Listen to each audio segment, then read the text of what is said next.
Good evening, folks. This is Andy Pedraza with Special Effects Academy. We're on the start of the week session for the Forex Trading Room on August 2nd of 2020. We're going to be going through our standard agenda, look at the prior week's results, our currency strength meet for the week month, fundamental announcements scheduled for this week, major pairs, a look at the daily charts, any setups we see in progress, and a few words in conclusion. Where I'm at, we're actually under a flash flood alert, a thunderstorm alert, a tornado alert, and I think the Russians might be attacking also. I didn't catch the entire bulletin. So if you hear weird noises in the background, thunder and crashing, it's that. Fair warning. Other than that, we will try to get through the session.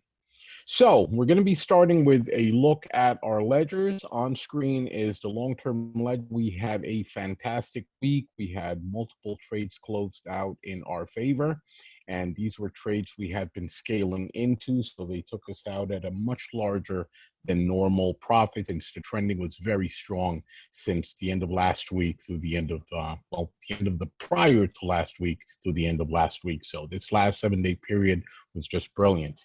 We got taken out of all of our euro dollar trades. We had been scaling into that one. I think we're up to 4 mini lots or maybe half a lot before we got taken out. So we took profit as high as $600 on a single one of those entries, down to 200, then 100. We were scaling in, so each one was a slightly lower profit, but cumulatively they were extremely profitable for us. The pound dollar, we did the same thing, but we have not been taken out.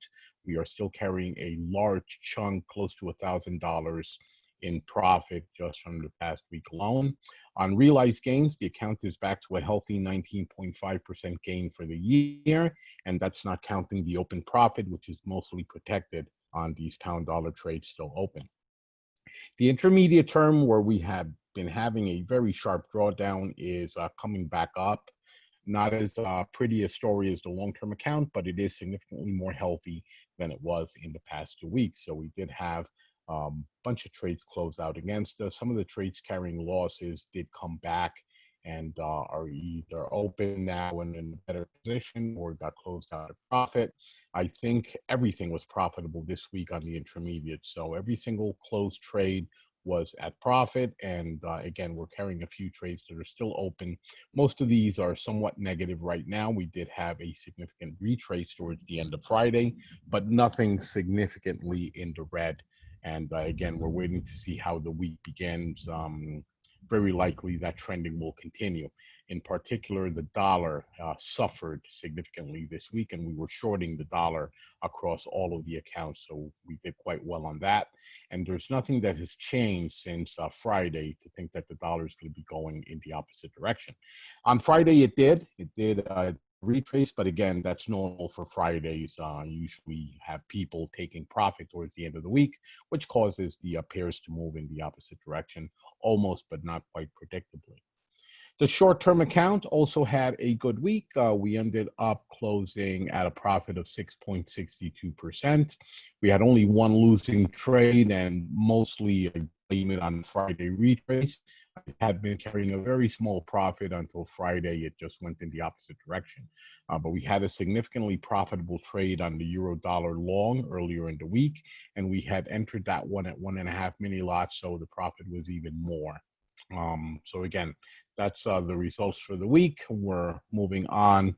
Notes and opportunity for, I think I didn't update this chart, this slide, but you heard my conversation as we went through the ledgers. So a significant collapse in the dollar, good profit on the on all of the accounts really. All the trades on the intermediate that were closed out were at profit. It wasn't as big as with the long term, but it was still a move in the right direction. The long term, of course, was the poster boy for the accounts. We cleared a fantastic amount of money, and we still have a good amount of open profit on books. And the short term also had a positive week. So we were 3 for 3 on closed on realized gains for the week, and fingers crossed this trend is not yet over. As usual, as a reminder, we have our live event scheduled for the end of September 30th through October 2nd. and that will be here in Pennsylvania in Wilkes-Barre. If things change due to the COVID situation, because our state, Pennsylvania, is open one week and closed the next, the governor can't seem to make up his mind or find his mind or whatever.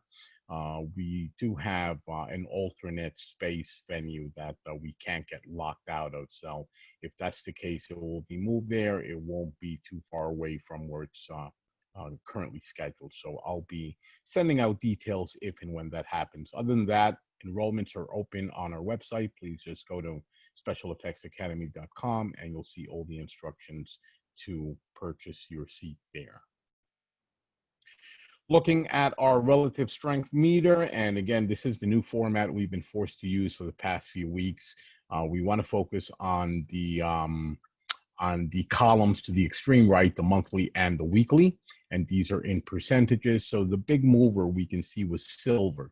Silver has made huge gains in the past few weeks, and it's now trading around $25 an ounce. A year ago, it was at maybe $14 or $15. So that is a huge amount of gain in a very short amount of time. So anybody holding silver, trading silver is probably doing very, very well. Gold is not that far behind. It's made a gain of 11% in the last month, but compared to silver at 34%, it's like not doing anything. There wasn't any other significant moves for the week. You can see a few pound dollar, of course, with those movements last week, and of course the dollar pairs have been losing ground. So you see some of these at 5% or close to 5%, and a few at around 4%. Again, the pound, the dollar being the big movers, the euro to some degree, but most of them for the month are at a more modest 1 to 2% movement. So not all the pairs have been starting to trend. It's mainly been the euro, dollar, and probably I'm going to say the pound. So euro, dollar, pound have been the big movers, with the Aussie a little bit straggling, but still also moving quite well.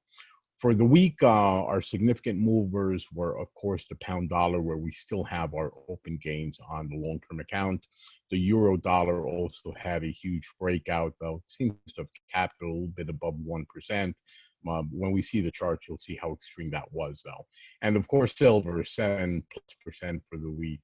Very, very healthy. So that is our strength meter for the last week and month. Our calendar, we've got quite a busy week ahead of us, starting with the Reserve Bank of Australia's interest rate decision early Tuesday morning, which for us really means Monday night. It will be happening at 12:30 a.m. Tuesday, which is Monday night into Tuesday. So we will be trading that one live. I haven't decided whether we'll forego the 8 p.m. session and just do the interest rate decision and combine them, or whether we'll do them separate. I'll decide by the time I send out the email. On Tuesday, normal hours at 6:45 p.m. Eastern Time, we have the New Zealand employment numbers coming out, and that will very likely mean that our evening session is going to be held earlier than usual. We'll do it around 6:30 p.m. instead of 8 p.m. and just combine the fundy and our regular evening trading. Wednesday, we have nothing. Thursday, we have the Bank of England's interest rate decision, and that's also going to be, it's Thursday, but it's really Wednesday into Thursday. It's going to be at 2 a.m. Thursday morning, so we'll likely be opening up the trading room about 15 minutes before that, 1:45 a.m., and trade that one live.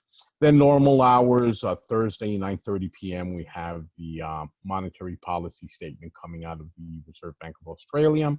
And then we have our Jobs Friday, where we have the job report out of the U.S. and out of Canada at the same time, 8:30 a.m. U.S. Eastern Time. So those are the 6 events that we will be trading live this week.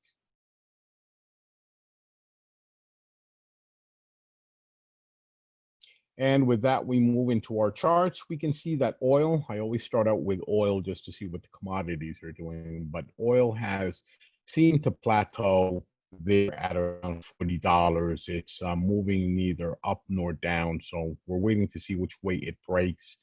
So far, it still looks very nice, healthy, and bullish.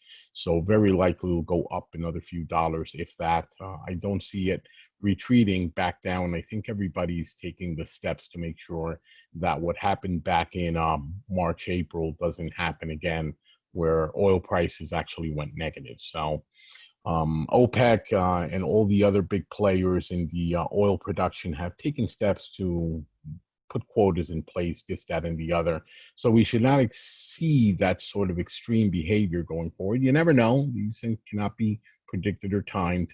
But I think that we've reached a status quo for the time being on oil, and it is trading around 40 and has been there for weeks now. So we're waiting to see if there's anything that will move it from there in any significant way. Moving on to the currencies, we can see how the euro started rising the week before last and just continued heading up almost nonstop.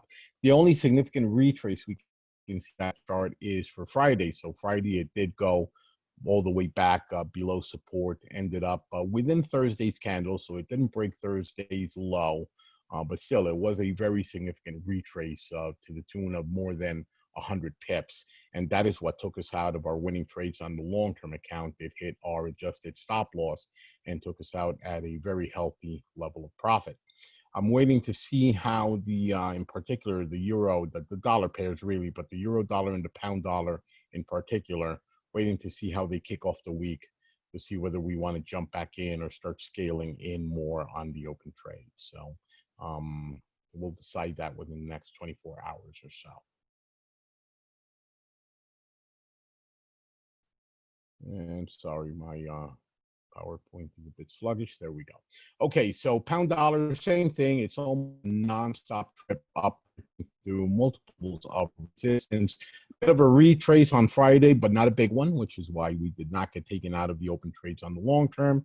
And as I mentioned, the euro dollar, we're waiting to see where it kicks off the week. USDJPY, a very similar story, but a very, very different Friday. So USDJPY had been going steadily down without any retracement in the direction of dollar weakness. And on Friday, it just broke back up and ended up pretty close to where it started the week. That did take us out of winning trades because we had trailing stops in place. So we took profit when it started retracing, but that was a very, very massive retrace. And again, waiting to see what it does as the week begins. USD CAD was not as active. I said that not all the pairs had breakouts. USD CAD is one of those that didn't. It was mainly flat. Tried to move up on Thursday, didn't end up going very much. And Friday just went in both directions and ended up where it started. So this one was stagnant and still is. And we're waiting for that breakout. USD Swiss, non-stop trip towards the bottom. And Friday, of course, did the retrace, not as heavy a retrace as we saw on some of the other pairs. It made it back halfway into Thursday's candle. So it didn't break Thursday's high. It's still going down, but we've got to be careful and see what that retrace means, whether we'll continue to see it going down, which would be my expectation, or whether something significantly changed on Friday, making it try to go back up towards resistance. Aussie dollar moving towards the top or a little bit more sluggishly than the other dollar pairs. And we did have, again, the same retrace on Friday. But more importantly, we had an attempt at a retrace as early as Thursday. It went all the way back down to the trend line, went back up. Then on Friday, ended up going back down to the trend line and stayed there. We can see that it's still an uptrend. It's still heading up, but it was a lot more sideways than the other pairs for the week. Kiwi dollar, same thing, very sideways, not much action. It went up for most of the week and then retraced its way all the way back to where it had started on Friday in one single go.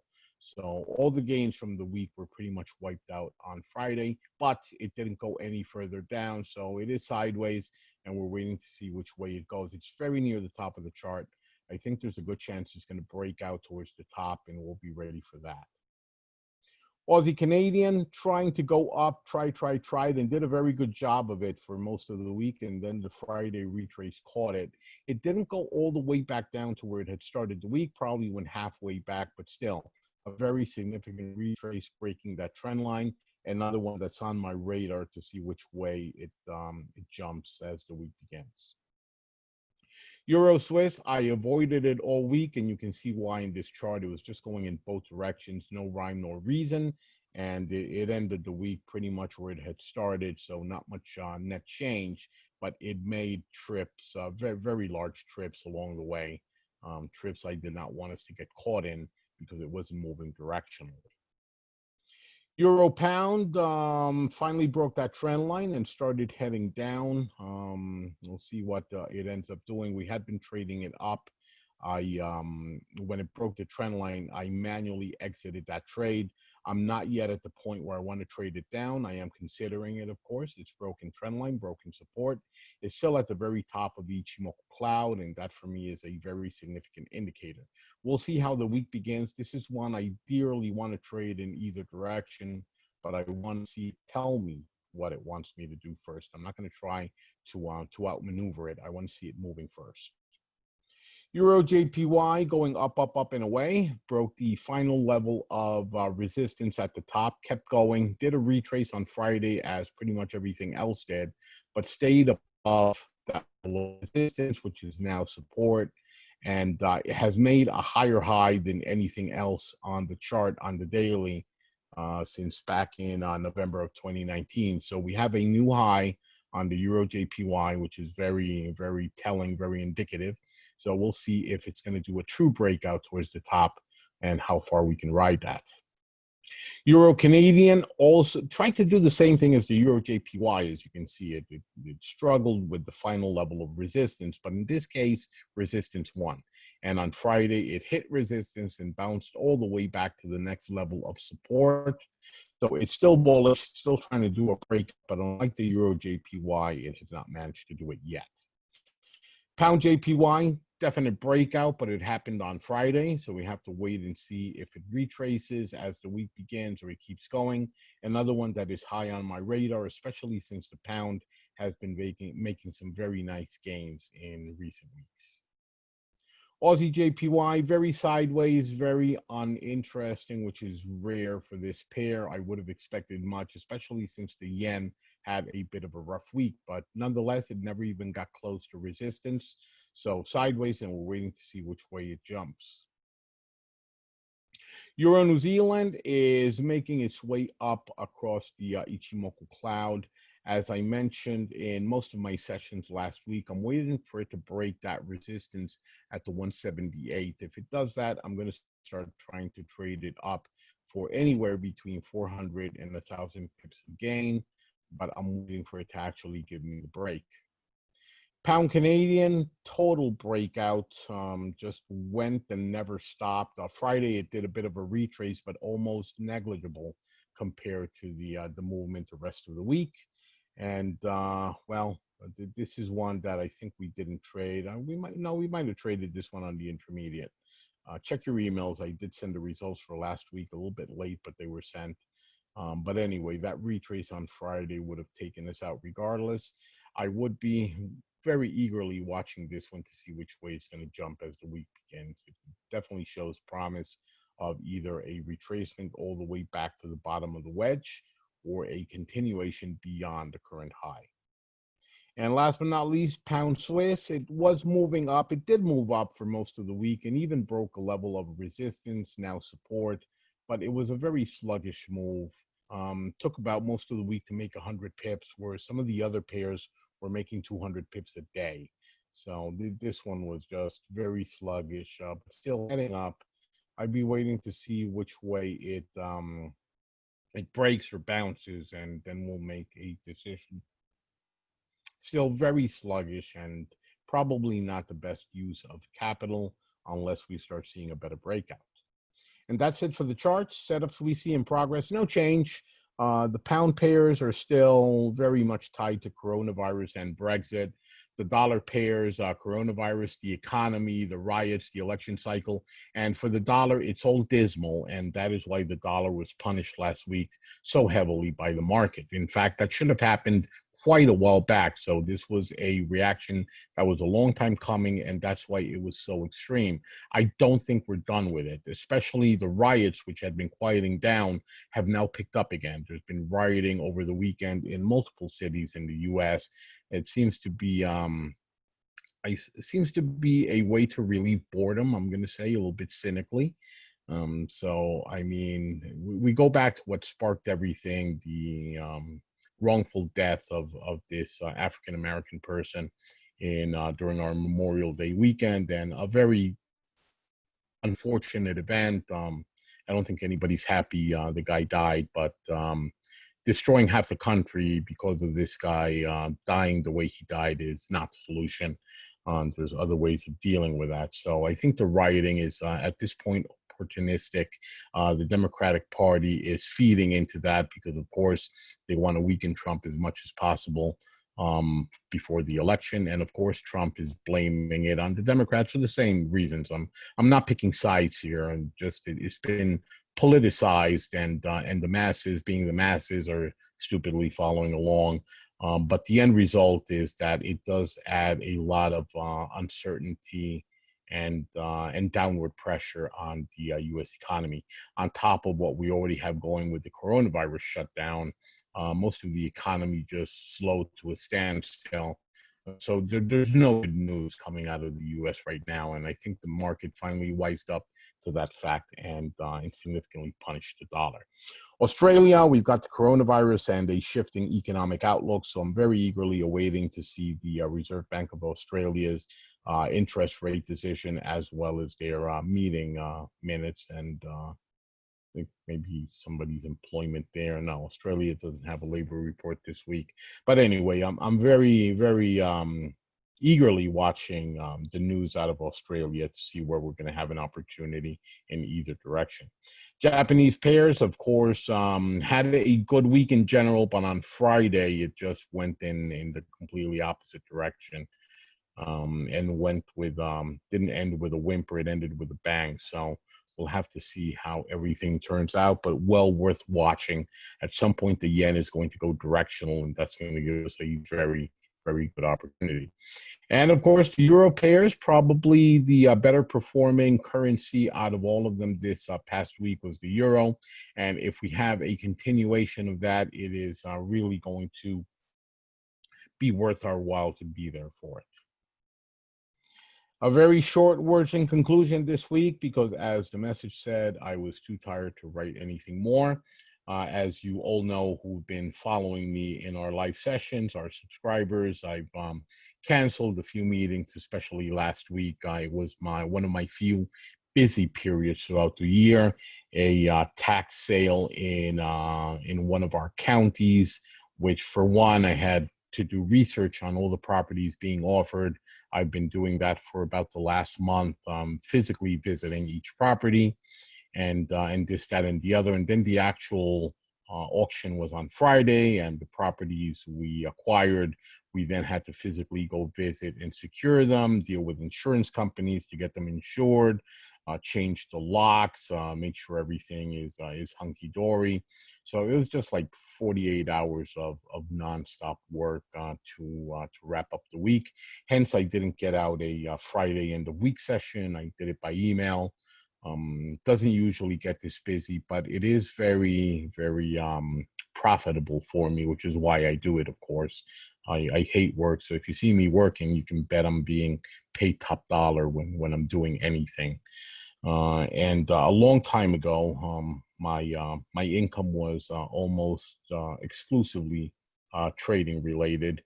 And as that profit started piling up, I started shifting it into real estate, which is less of a profit margin, but a lot more safer and a lot more hands off, in that the properties just sit there and somebody mails me a check every month.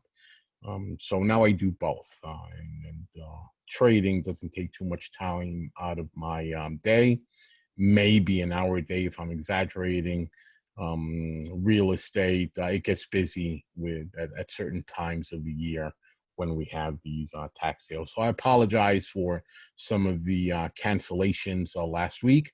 As you can see from the results, however, I was not only watching the market, but actively adjusting and doing things. So we had probably our best week in the last couple of months, if not in the last 3 months more. So so I was there on top of it. I just didn't have the time or the energy to do some of the live sessions. So again, my apologies for that. Doesn't happen all too often, but when I do my proper planning and put in the work, as in the tax auctions, it really does go well. I usually triple or quadruple every dollar I put into one of these tax auctions, and I do that very quickly. So it's worth me doing it. So that's it for me this week. Do we have any comments or questions from anyone? Okay, then thank you very much. I'll be sending an update out very shortly, and I will see you guys tomorrow. Check the email. As I said, I may change the schedule a bit to accommodate the fundee, but not sure yet. I'll decide in the next hour or so. Anyway, thanks for being here. Hope to see you guys tomorrow. Have a good one.